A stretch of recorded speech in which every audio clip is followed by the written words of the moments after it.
Hi, welcome back to Mina's bookshelf for another Oracle deck review.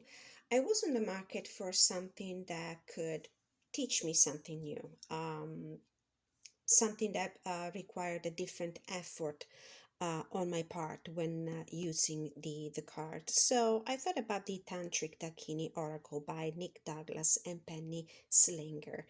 Now let's read from the back. This is what this deck has to offer. The Tantric Dakini Oracles is a system of divination based on the author's work in the Ranipur Jarial Temple in Orissa, India. The temple contains stone carvings of 64 Dakinis, ancient symbolic representations of the female principles of intuitive wisdom.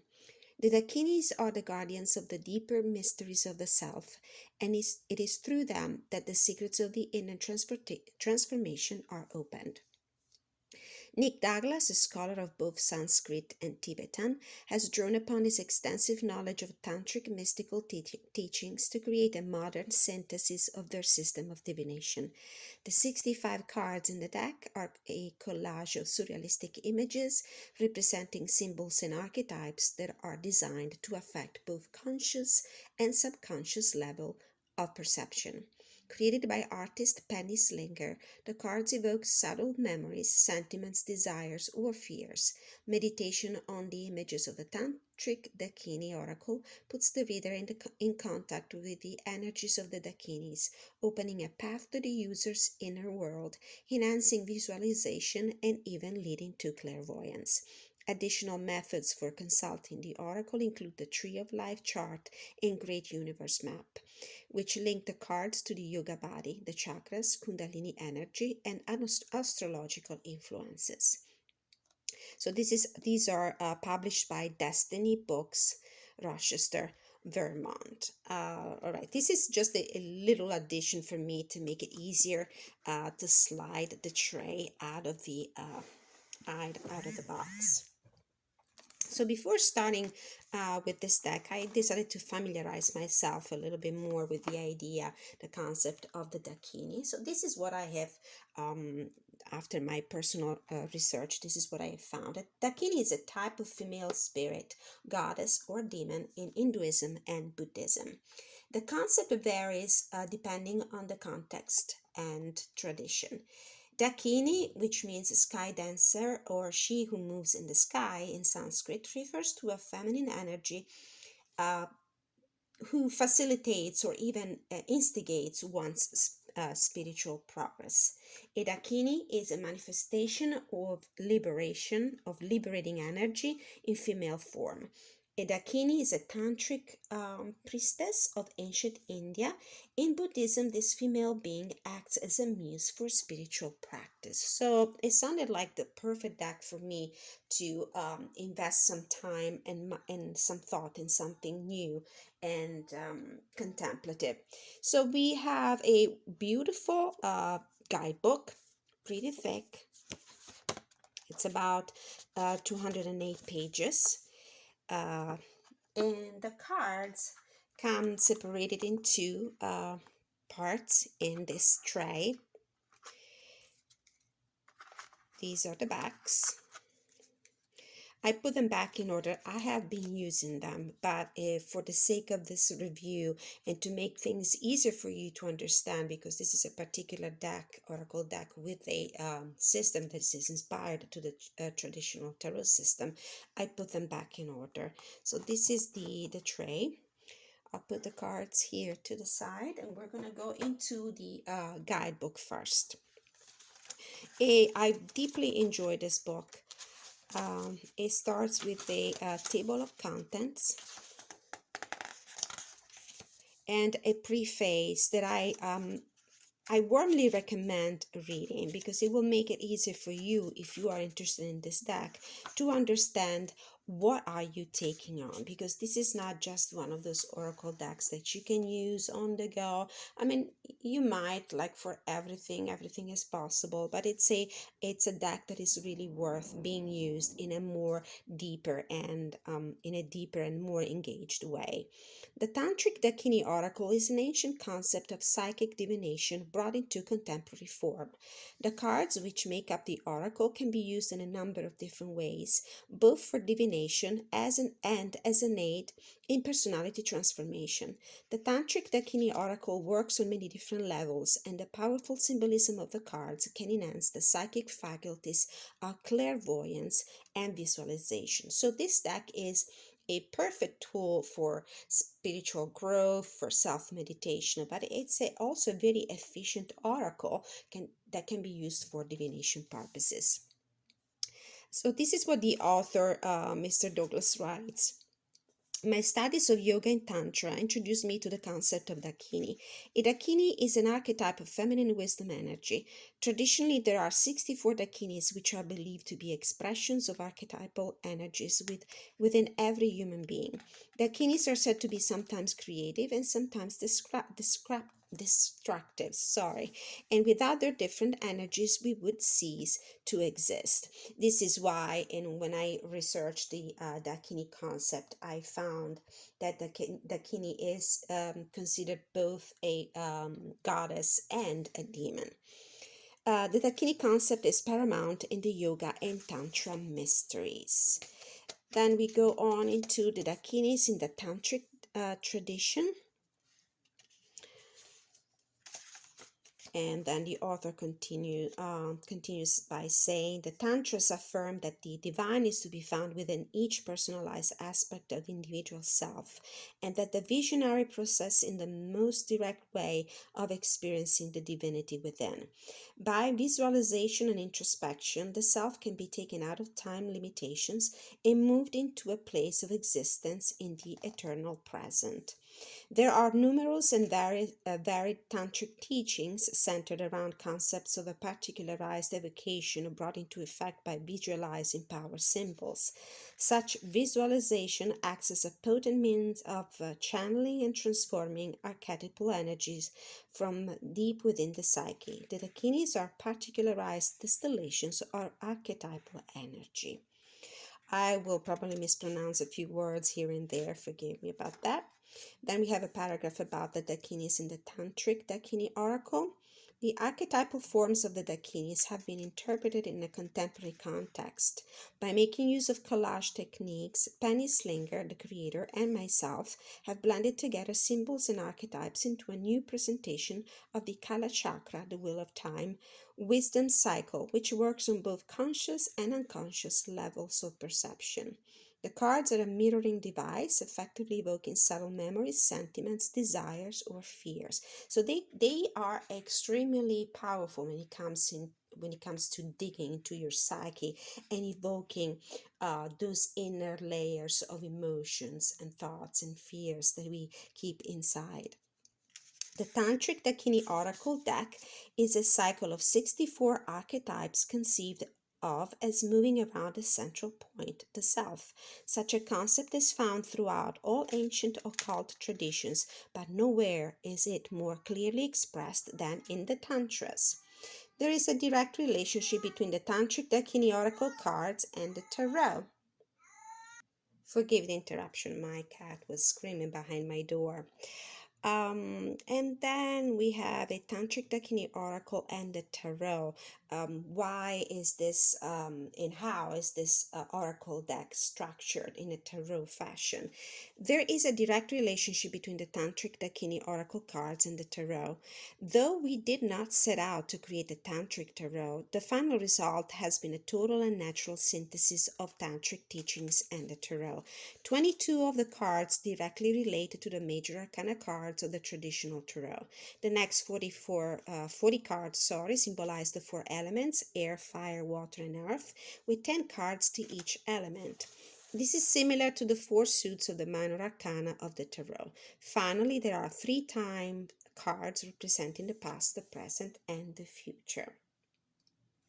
The Tantric Dakini Oracle has a practical application for each person and offers a means to better understand and control one's destiny. Then the author goes into introduction to the oracle, um, explaining some deeper aspects and of the tantric and philosophy and Dakini concepts, and explaining how this connects to the Eastern traditions and the connections with the philosophy of the chakras. And also, there's a suggestion how to approach the oracle.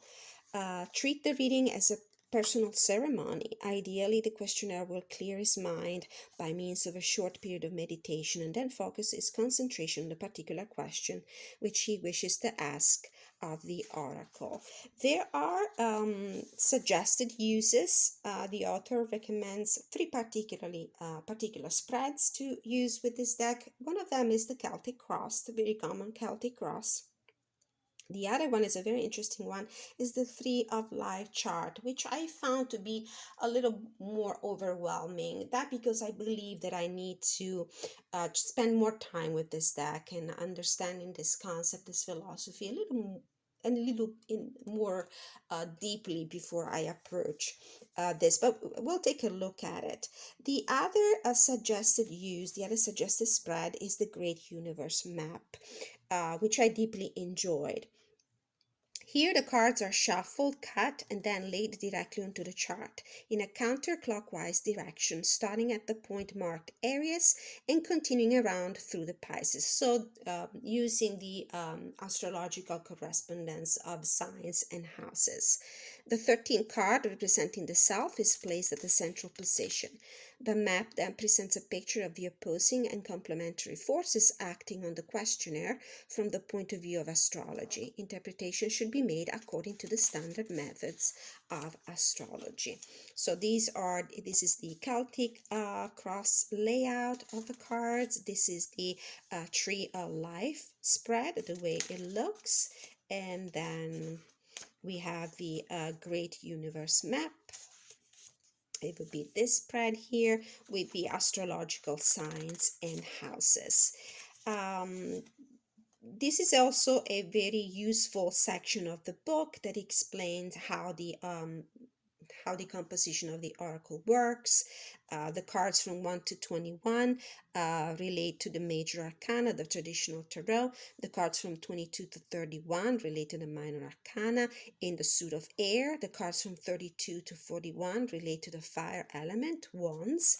The cards from 42 to 51 related to the water element, or cups, and from 52 to 61 the cards have a correlation to the element of earth, pentacle, and then we have the last three cards as past, present, and future. The Tantric Dakini Oracle cards are numbered from 0 through 64. Their numerology has particular significance and aids the rapid interpretation of specific situations or readings. After that, there is a section that I really appreciated. It's the numbering and brief meaning of the Tantric Dakini cards, major arcana and minor arcana, for those of you who would love to use the deck more on a, I don't want to use the word superficial level, but not as in depth as it would be if we went into each meaning as it is presented in this part of the book, where we have the black and white thumbnail of the card and the number, the keywords that will appear on the card, and then a explanation and divinatory meaning. At the end of the book, we have a section about the authors and also sample readings, about 5 sample readings, very useful. All right, let's take a look at the cards. As I show the cards, at least just for the 22 major arcana, I will probably go through the quick meanings that we can find in that beautiful section of the book.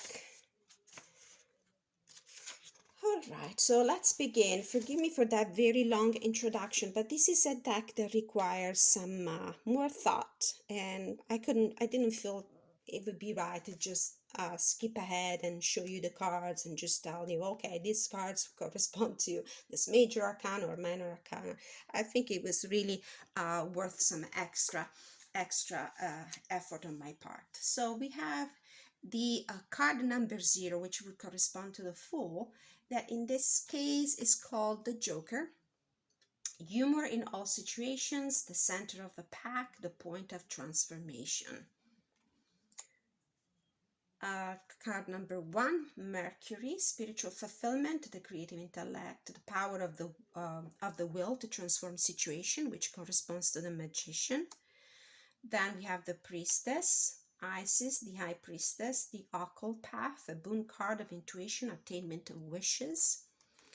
Then we have number 3, the Scarlet Woman, the Empress, the female mystic energy, passion, and affair of the heart or of the occult tantric path. Then we have the Hot Seat for the Emperor, position of responsibility, a potent position, decisions to be made, balance. Then we have Ganesh, Lord of Obstacles, the Hierophant, obstacles to be overcome through confrontation, transformatory success. Card number 6, the Lovers. Here it's called Wish Fulfillment Gem, the fulfillment of a wish, a mystical experience, spiritual evolution, the Heart. Then we have card number 7, which would be the Chariot, here called the Cremation Ground, meditation. The fulfillment of the transient nature of all things, spiritual rebirth, visualization. Then we have card number 8, which in this deck is Justice, not Strength, the Living Goddess, the earthly manifestation of spirituality, duty towards higher ideals, self-development. Number 9, the Hermit, called, where is it? Okay. Sorry about that. I think I skipped a few cards. They're here somewhere. So we're going to go ahead. This is number 10, would be the Wheel, the Great Wheel of Time, burning our karmas, completion of the cycle of destiny, success through action. I thought I had put the cards back in order, but probably I misplaced some of them, but we'll find them. Number 13, this is Death. It's the Death Transfiguration card, occult transfiguration, regeneration, the removal of fears through tantric confrontation. So now we have, sorry about that, card number 8, the Justice card, the Living Goddess. This is the earthly manifestation of spirituality, duty towards higher ideals, self-development. This is our Hermit card, and number 9, the Way Through, the key of the self, auspiciousness, a way through to overcome problems and attainment. Card number 11, the Strength card, self-created, self-reliance, inner resources, and the power of faith, a Heart card, highly auspicious. Then number 12, this is the Hangman, slay the ego, fruition, cutting through bonds of the ego, the breaking of habits, self-surrendering. Card number 14, this is Puja, purification, the Temperance card, mental foundations, absolution, the purification of the self, dedication, humility, the spiritual path. After I go through the major arcanas, we'll just go very quickly through the artwork of the minor arcana. I will now point at each card with the correspondence of the tarot system, but we'll shuffle the deck after I'm done walking through it, and we'll take a look at the book and see how it reads, and if there is any time I will show you which other tarot deck I've used it in combination with, and maybe give you an example of the Great Map spread, probably the one that uses the astrological associations. Now back to the deck. Card 15, the Ally, which is the Devil card, the overcoming of lower orders of consciousness, the guardian of the inner self, the power of the consciousness. Then we have 16, Holocaust, a very interesting interpretation of the Tower archetype. Spiritual victory, dramatic action, change, the loss of one thing in order to gain another. Card number 17, Islands of Jewels, our star card in the tarot, the realization of hopes and aspirations, inspiration and insight, spiritual possibilities. Then we have Soma at number 18, the Moon card. The entry of forces of fulfillment, higher initiation, the intuition and imagination, wisdom, ascent of the psyche. And number 19, Phoenix, the Sun card. Mystical attainment, rebirth, selfless love, an affair, marriage, the alchemical fire of transformation. And then number 20, we have auspiciousness, self-development through psychic transformation, the spirit supreme over matter. And then at card number 21, Earthbound, the world card in the tarot system, the meaning of existence, development, completion of a cycle, action as a result of choice, free will. So these were the major arcanas. Now we get into the minors, and the next cards will be in... this is, I think, the fire element.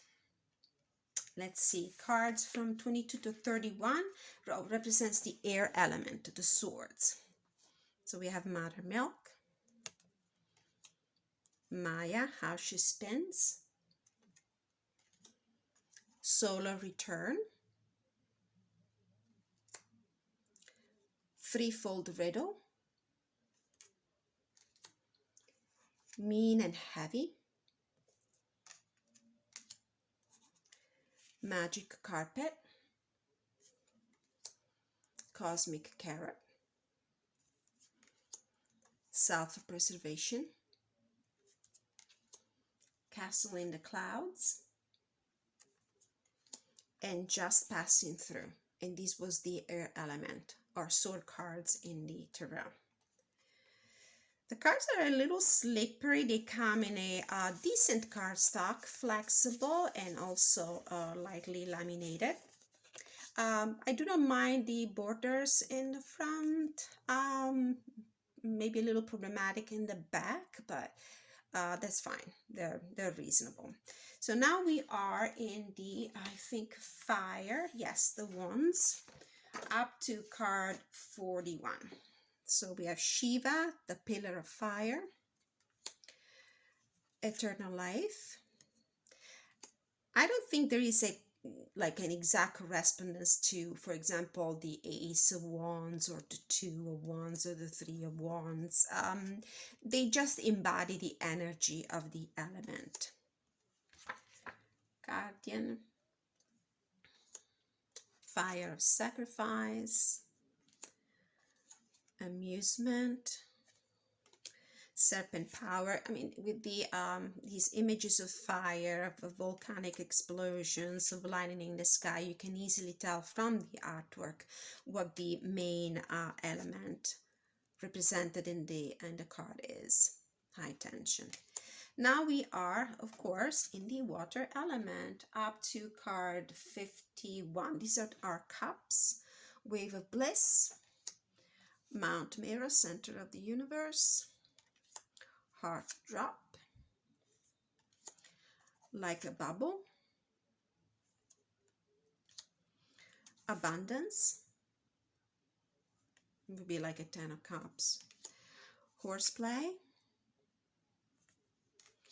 white lady, mother of pearl, cutting through, recall memory, and deep end, beautiful card. Now we are from card 52 to 61 into the pentacle suit, the rose garden, the earth element, tree spirit, Yakshi, asylum, totally bananas, elixir fruit essence, temptation, chameleon, pearl before swine, taking up arms, and survival. And now we have the past, present, and future cards.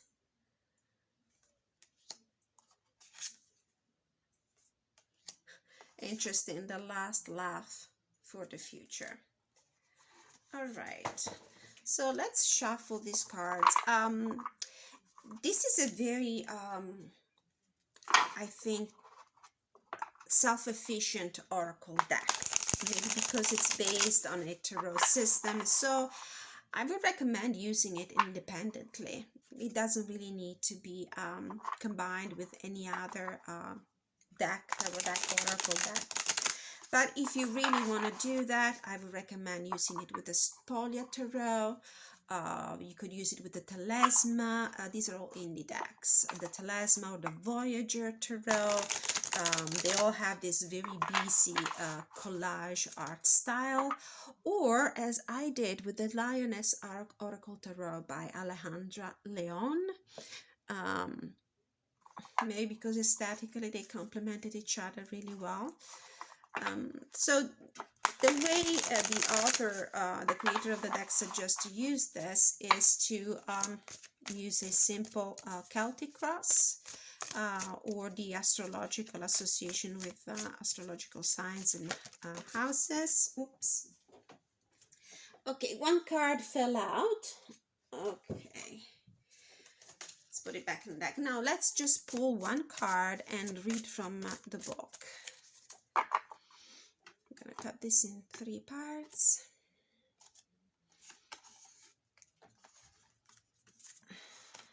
Okay, we're going to read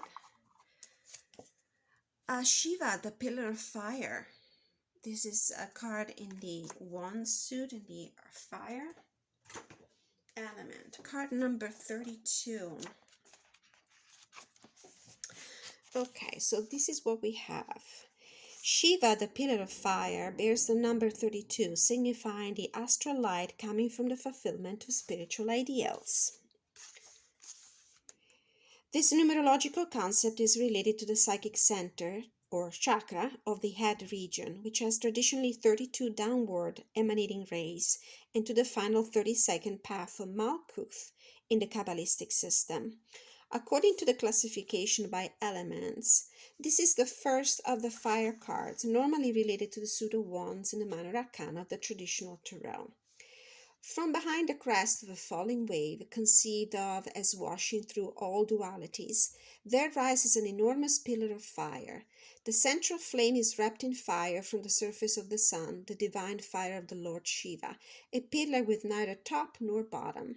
This image represents the unity of Brahma, the creator, as the fire of the sun, Vishnu, the preserver, as the cosmic waters, and Maheshvara, Shiva, the dissolver, as the pillar of fire, the consumer.